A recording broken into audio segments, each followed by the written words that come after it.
up? We have health and fitness goals that we're trying to reach this year. The protein and the fiber are not just gonna make and consume themselves. We have some work to do. So get up with me and let's meal prep. Hi guys, welcome back to my channel. We are back with another high protein, high fiber meal prep. Today I have 3 simple, quick, and easy recipes for you guys to try out. You already know my disclaimer. I am not a professional. I'm not telling you this is exactly what you need to eat or the portion size that you need to eat. I'm just here to give you guys some creative food inspiration to add a little bit of razzle dazzle to that meal plan, okay? All of my recipes will be linked down below in the description box. You can screenshot it, download it, save it, whatever you want to do, it is yours. And without further ado, let's jump into this meal prep. First up, we are making some sweet potato brownies. I know that sounds crazy coming from me because a sweet potato sounds blasphemous, but this recipe just confirmed that chocolate makes any and everything better. You're gonna need a few simple ingredients like some sweet potatoes, almond butter, cocoa powder, vanilla, and some other staple ingredients. But remember, all of my recipes are linked down below for you.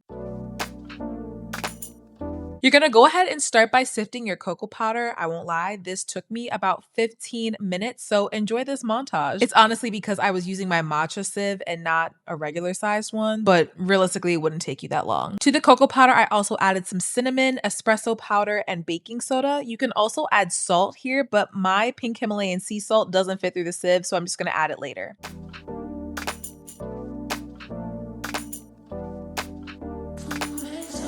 Now, let me tell y'all, okay? People always ask me if there are things that I'm not good at or things that I cannot cook, and I will not lie to you. I did not know how to cook these sweet potatoes for real before this. Well, that is in the capacity that I needed to for this recipe. I microwaved both sweet potatoes for 8 minutes, flipping halfway, and then I let them steam as they cooled off, which helped the skin peel off more easily. But then I noticed that the sweet potatoes seemed a little stringy, so I mashed them, and I still don't like the consistency, and I promise you, biting into a chunk of sweet potato would have been my 13th reason for real. So I decided to put all of my wet ingredients into a blender and blend it till smooth and creamy.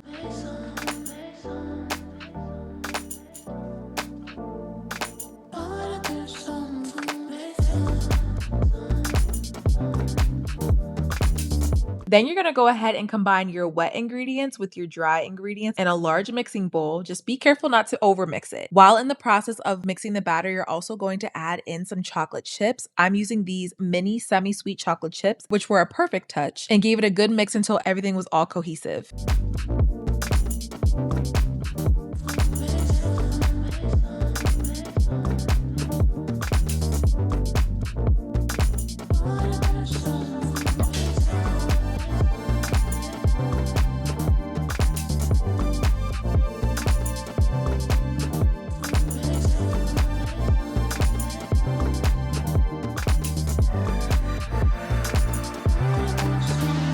Once the batter is mixed, you're gonna go ahead and spread the batter into a pan that has been lightly greased and then pop it into the oven at 350 degrees for about 25 minutes.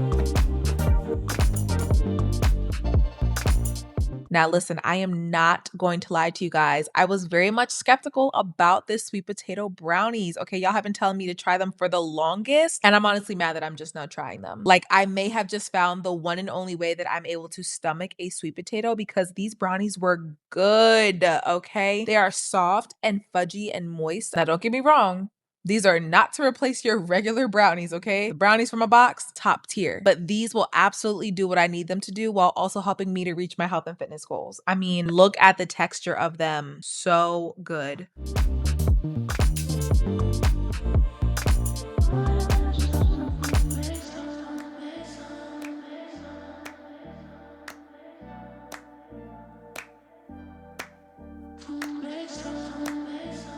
This week, I thought I would give you guys a break from a dense bean salad, but girl, she will be making her return probably in the next one because she is just too good to me. But for my lunch this week, I had a high protein, high fiber, spicy tuna salad, which I enjoyed with some seaweed. This recipe was honestly so good, but also fun to eat at the same time. You just need a few simple ingredients. You're gonna start by draining your tuna. I do rinse it. That's just me though, but drain it and flake it and set it aside. Then you're gonna go ahead and cut up your veggies. I'm using a little bit of cucumber and some red bell pepper, and then also some green onion.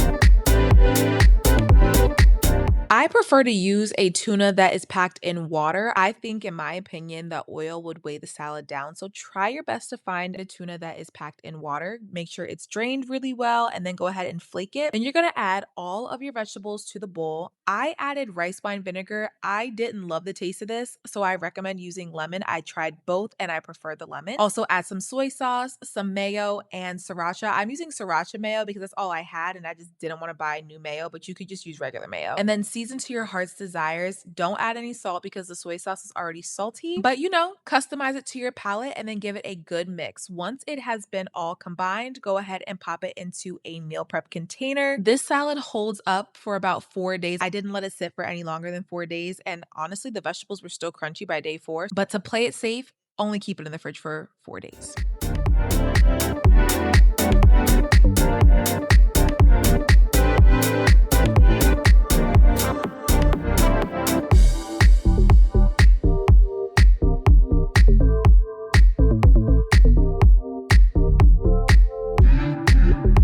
Then to serve daily, I'm adding some steamed edamame. I don't like to add it initially because I feel like edamame goes bad really fast. So every day when I'm ready to have some, I just add some steamed edamame and then mix that in there. And then I serve it with my favorite seaweed chips. These are so good. These are the chili lime ones. I feel like these are the best flavor. Y'all, this lunch is 10 out of 10 and so fun to eat.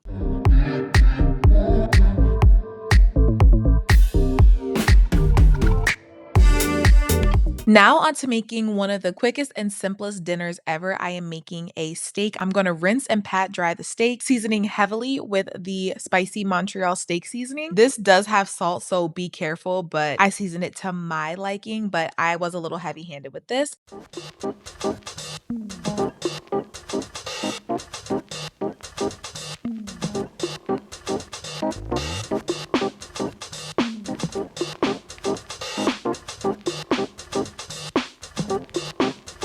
I'm gonna go ahead and allow this to marinate for about 10 minutes before searing the steak on both sides in my caraway pan. Y'all, this pan, I will not shut up about it because she is so good. Link down below in the description if you guys would like a little discount. And I seared the steak for 3 minutes on both sides and then removed it from the heat.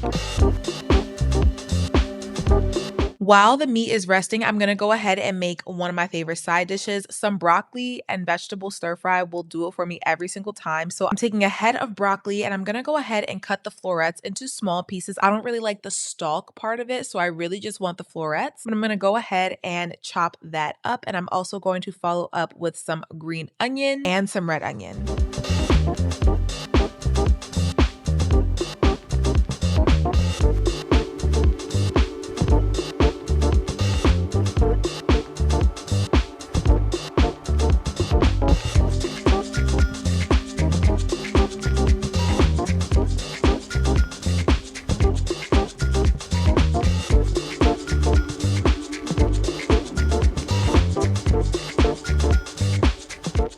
This is totally optional, but to spice it up, I'm going to add some fresh grated ginger. I only used about a teaspoon. I didn't want too much because it can be a little overwhelming. Now to that same pan that I cooked my steak in, I'm going to go ahead and add a little bit of olive oil, some sesame oil, the ginger, and my garlic. And I'm going to mix that for about 1 minute. I don't want to burn it or get any color. I just wanted to deglaze the pan a little bit.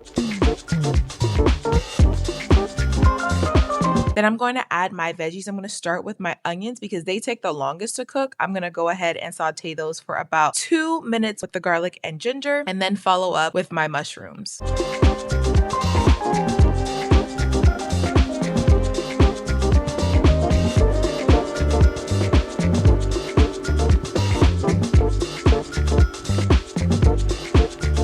I let the mushrooms and onions cook together for about 3 minutes before adding the broccoli because I feel like they need the longest to cook. And then I'm going to go ahead and add a little bit of soy sauce and then season with my heart's desire all of the aromatics, garlic powder, onion powder, and of course some red chili flakes. I went a little overboard with the chili flakes and this was so spicy, but I like spice, so I'm not mad at it. But here you can customize your seasonings. If you didn't want to add the fresh ginger, you could have added ground ginger at this time. Make it your own. I let the steak rest for about 15 to 20 minutes so that all the juices were able to redistribute through the meat. And then I'm gonna go ahead and give it a nice slicing. It looks really, really good. I like a little bit of pink in my steak. I know, I feel like I'm growing up. And then to plate it, you guys know I love to assemble. I'm gonna pile on the vegetables, follow with some steak and a little bit of some green onion for extra taste and the aesthetic vibe, because of course it needs to look appealing too.